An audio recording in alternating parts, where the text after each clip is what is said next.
Bismillahirrahmanirrahim. Assalamualaikum warahmatullahi wabarakatuh. Halo guys, apa kabar? Bertemu lagi dengan saya Puri Nugraha. Oke, di sini kita akan membahas mengenai proposal penelitian kuantitatif, yaitu yang membahas tentang pengaruh model problem based learning atau PBL berbasis open-ended terhadap kemampuan berpikir tingkat tinggi dan respon belajar siswa. Oke, sebelum kita ke pembahasan materi, kita perkenalan terlebih dahulu. Perkenalkan guys, nama aku Puri Nugraha, biasa dipanggil Puri. Aku berasal dari jurusan Pendidikan Matematika dengan NPM 192151133 dari kelas KRSC Universitas Siliwangi. Nah, di pertemuan kali ini kita akan membahas tentang proposal penelitian kita, yaitu tentang pengaruh model problem based learning atau PBL berbasis open-ended terhadap kemampuan berpikir tingkat tinggi dan respon belajar siswa. Nah, materi kali ini merupakan salah satu materi dari mata kuliah Seminar Pendidikan Matematika yang diampu oleh Bapak yang dosennya diampu oleh Bapak Dedi Nurjalmi SPD MPD. Oke guys, untuk mempersingkat waktu kita langsung saja ke pembahasan yang pertama, yaitu latar belakang masalah. Nah, apa yang melatar belakangi dari proposal penelitian kuantitatif ini, yaitu latar belakangnya. Oke, untuk latar belakangnya kita lihat dari kebutuhan ya. Bisa kalian tahu gitu ya, untuk kemampuan berpikir tingkat tinggi sangat penting bagi siswa, terutama dalam pembelajaran matematika. Nah, karena dalam pembelajaran matematika, siswa dituntut untuk bisa berpikir secara kompleks agar bisa menyelesaikan soal yang diberikan oleh guru yang membutuhkan analisa, logika dan kekreatifan siswa dalam menyelesaikan permasalahan tersebut tanpa terpaku pada satu cara, akan tetapi menemukan banyak cara penyelesaian yang lebih akurat. Nah ya guys, bahwa kemampuan berpikir tingkat tinggi ini tuh sangat dibutuhkan gitu ya untuk peserta didik. Nah apalagi di Indonesia ini dari sumber daya manusia itu sangat dibutuhkan ya. Kita hidup di zaman teknologi yang mana yang semakin tidak dapat dibendung di segala sisi kehidupan. Nah, oleh karena itu, dengan adanya mata pelajaran matematika, salah satu tujuan dari pembelajaran matematika yaitu peserta didik untuk mampu berpikir tingkat tinggi. Nah, untuk berpikir akan tetapi pada fakta lapangannya, kemampuan siswa di Indonesia dalam menyelesaikan soal-soal yang menuntut kemampuan analisis, evaluasi, kreasi, serta logika dan penalaran sangat kurang ya guys. Bisa dilihat dari sang peneliti juga berdasarkan International Center for the Assessment of Higher Order Thinking. Nah, keterlibatan Indonesia dalam program for International Student Assessment adalah dalam upaya yang melihat sejauh mana program pendidikan di negara kita berkembang dibandingkan negara-negara lain di dunia. Nah, PISA itu merupakan suatu studi bertaraf internasional yang diselenggarakan oleh Organization for Economic Cooperative and Development yang mengkaji kemampuan berpikir siswa pada rentang usia 15 tahun yang diikuti oleh beberapa negara peserta, termasuk Indonesia. Berdasarkan hasil survei PISA tahun 2012, Indonesia sedikit lebih baik dari sebelumnya, dari Peru yang berada di ranking bawah. Rata-rata skor matematika anak Indonesia 375. Indonesia hanya menduduki ranking 4 dari 65 negara dengan rata-rata skor 375. Sementara skor internasional adalah 500. Hal ini menunjukkan kemampuan siswa Indonesia dalam menyelesaikan soal-soal yang menuntut kemampuan analisis, evaluasi, kreasi, serta logika dan penalaran sangat kurang. Nah, untuk mewujudkan sumber daya manusia yang berkualitas sebagai tujuan dari pendidikan nasional dan meningkatkan skor PISA Indonesia, maka diperlukan pembenahan dan pembaruan pada aspek pendidikan. Nah, untuk membenahi aspek pendidikan, langkah awal yang harus dilakukan ialah mengetahui dan mengenali kemampuan siswa secara menyeluruh dari semua disiplin ilmu. Salah satunya melihat dari bagaimana respon belajar siswa. Seperti itu ya. Nah, kemudian rumusan masalah.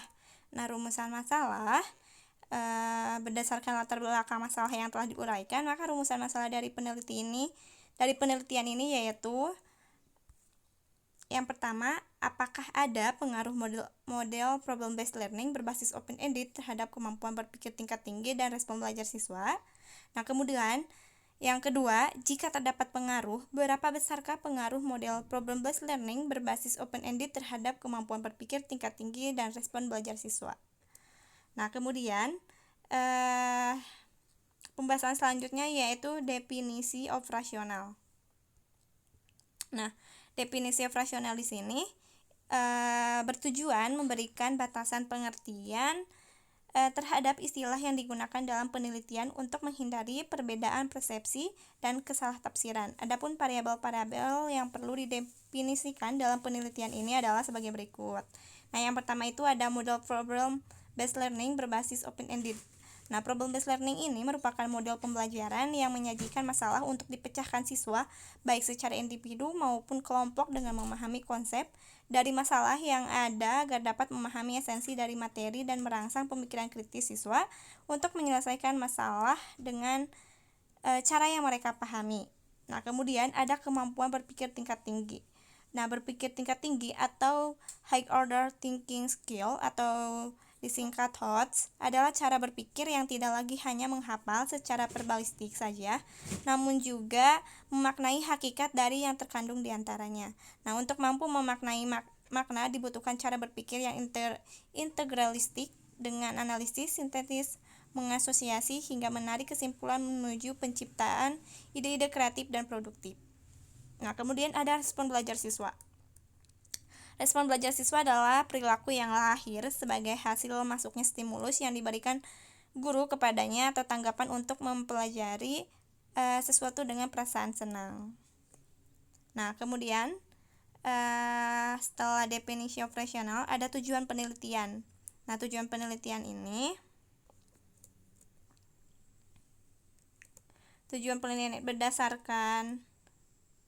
berdasarkan rumusan masalah yang telah dikemukakan, maka tujuan penelitian ini adalah untuk yang pertama, mengetahui adakah pengaruh model problem based learning berbasis open-ended terhadap kemampuan berpikir tingkat tinggi siswa. Kemudian mengetahui besarnya pengaruh problem based learning berbasis open-ended terhadap peningkatan kemampuan berpikir tingkat tinggi dan respon belajar siswa. Nah, kemudian adapun manfaat penelitian dari penelitian kuantitatif ini ya. Nah, boleh teman-teman dibaca. Manfaatnya itu ada dua, secara teoritis dan praktis. Nah, secara teoritis yaitu adanya masukan pada guru di sekolah di mana penelitian ini dilaksanakan dan dapat digunakan sebagai upaya peningkatan proses pembelajaran, kemudian sebuah pengabdian dalam bentuk penelitian di bidang pendidikan. Nah, kemudian untuk secara praktisnya yaitu memberikan informasi atau gambaran bagi calon guru dan guru matematika dalam menentukan alternatif model pembelajaran, kemudian memberikan informasi kepada guru matematika tentang berbagai kelebihan dan kekurangan dari penggunaan problem based learning dengan pendekatan open-ended. Nah, kemudian ada pun kajian teori ya. Nah, untuk kajian teori boleh teman-teman buka di di proposal yang saya kirim. Nah, di sana ada banyak penjelasan mengenai yang pertama itu ada kemampuan berpikir tingkat tinggi. Nah, di sana dijelaskan ada beberapa pengertian menurut pendapat ahli.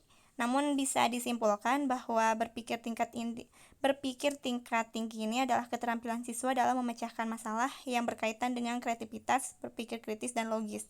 Nah, kemudian indikator dari kemampuan berpikir tingkat tinggi ini ada prosesnya juga ya teman-teman. Nah, boleh teman-teman dibuka lagi. Akan tetapi yang menjadi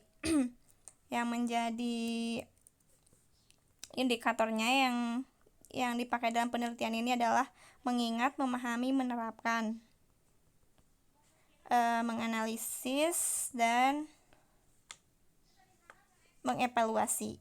Nah, kemudian model problem based learning. Nah, tadi sebelumnya kita udah membahas ya apa itu problem based learning.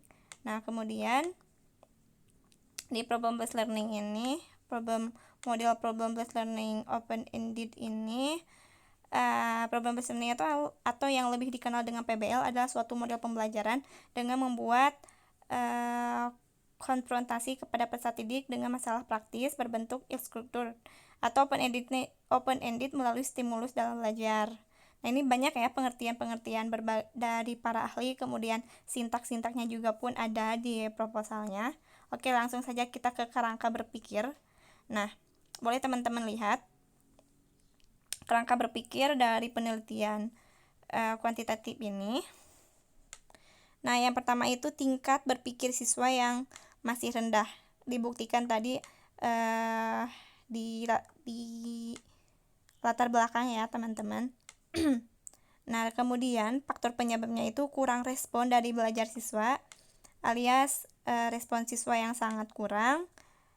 Kemudian model pembelajaran yang digunakan itu kurang sesuai. Nah, oleh karena itu, karena model pembelajarannya kurang sesuai dengan kondisi siswa, maka respon siswa tersebut terhadap pembelajarannya pun kurang, sehingga mengakibatkan tingkat berpikir siswa yang rendah. Nah, kemudian solusinya itu penerapan model problem-based learning berbasis open-ended, sehingga kemudian dikaitkan dengan kemampuan berpikir tingkat tinggi. Nah, di sana ada sintak-sintak dari PBL open-ended, kemudian indikator yang harus kita capai dari kemampuan berpikir tingkat tinggi. Nah, kemudian ada penelitian yang relevan. Nah, boleh teman-teman dibaca ya. Ada 3 penelitian yang saya ambil. Kemudian diantaranya ada penelitian dari Bella Wikasari yang berjudul Analisis Kemampuan Berpikir Siswa dalam Menyelesaikan Permasalahan Matematika yang berorientasi pada HOTS. Kemudian ada penelitian dari Jakina Guys dan Eka Satya. Kemudian ada penelitian dari Desi Mufihal yang berjudul Analisis Kemampuan Berpikir Kreatif Siswa SMP kelas 7 dalam menyelesaikan soal High Order Thinking atau HOT. Nah, kemudian prosedur penelitian. Yang pertama, ada metode penelitian. Nah, untuk di metode penelitian dalam menghimpun data, dalam menghimpun data penelitian yang dibutuhkan, maka akan sangat membantu jika didukung dengan penggunaan metode penelitian yang tepat. Nah, pada penelitian ini, peneliti menggunakan jenis penelitian metode kuantitatif.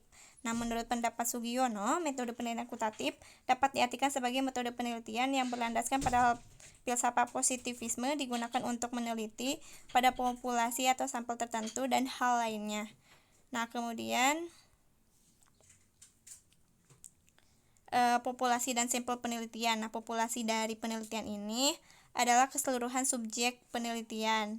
Nah, populasi penelitian ini adalah siswa kelas 7 SMPN 1 Bayongbong. Kemudian sampelnya itu, sampel itu artinya sebagian atau wakil populasi yang diteliti. Nah, sampel dari penelitian ini adalah sebanyak 2 kelas dari populasi yang ada. Pengambilan sampel dilakukan dengan uji homogenitas semua populasi dengan rumus uji varians. Nah, kemudian ada variabel penelitian. Nah, variabel penelitian itu ada 2 ya. Ada variabel bebas dan ada variabel terikat. Nah, variabel bebas dari penelitian ini model problem-based learning open-ended. Kemudian variabel terikatnya itu kemampuan berpikir tingkat tinggi dan respon belajar siswa. Nah, kemudian ada desain penelitian. Nah, desain penelitian yang digunakan dalam penelitian ini yaitu post-test only control design. Menurut Sugiono ini, dalam desain ini masing-masing kelompoknya dipilih secara random, lalu kelompok pertama adalah kelompok eksperimen, yaitu kelompok yang diberikan perlakuan X, dan kelompok yang kedua adalah kelompok kontrol, yaitu kelompok yang tidak diberikan perlakuan dan pengaruh adanya perlakuan treatment. Dilambangkan dengan O1, O2, desain penelitian dimodifikasi sebagai gambar berikut. Nah, boleh teman-teman dipahami ya pada gambar atau slide yang saya tampilkan. Kemudian ada teknik pengumpulan data. Nah, teknik pengumpulan data yang digunakan dalam penelitian ini adalah metode angket sama tes. Nah, untuk angket itu untuk tentang respon belajar siswa, kemudian untuk tes adalah menyelesaikan soal matematika HOTS. Nah, kemudian teknik analisis data yang digunakan itu scoring, kemudian menyajikan data, yaitu menuliskan kumpulan data yang terorganisasi dan terkategori sehingga memungkinkan untuk menarik kesimpulan dari data tersebut. Nah, kemudian mendeskripsikan dan menarik kesimpulan dari data yang telah dikumpulkan. Nah, kemudian ada waktu dan tempat penelitian. Waktu penelitian merupakan kapan dan lapangnya penelitian ini berlangsung. Nah, sedangkan tempat penelitian merupakan tempat di mana sebenarnya penelitian dilakukan. Nah, penelitian ini dilakukan pada bulan Maret sampai dengan Mei 2021 dan bertempat di SMPN 1 Bayongbong. Nah, sekian tak terasa ya teman-teman udah beres untuk pembahasan mengenai pengaruh model problem-based learning berbasis open-ended terhadap kemampuan berpikir tingkat tinggi dan respon belajar siswa. Sekian dari saya. Mohon maaf apabila banyak kesalahan karena saya masih dalam tahap belajar dan sesungguhnya kesempurnaan itu ada pada Allah Subhanahu wa taala. Wabillahi taufiq wal hidayah. Wassalamualaikum warahmatullahi wabarakatuh. Terima kasih semuanya.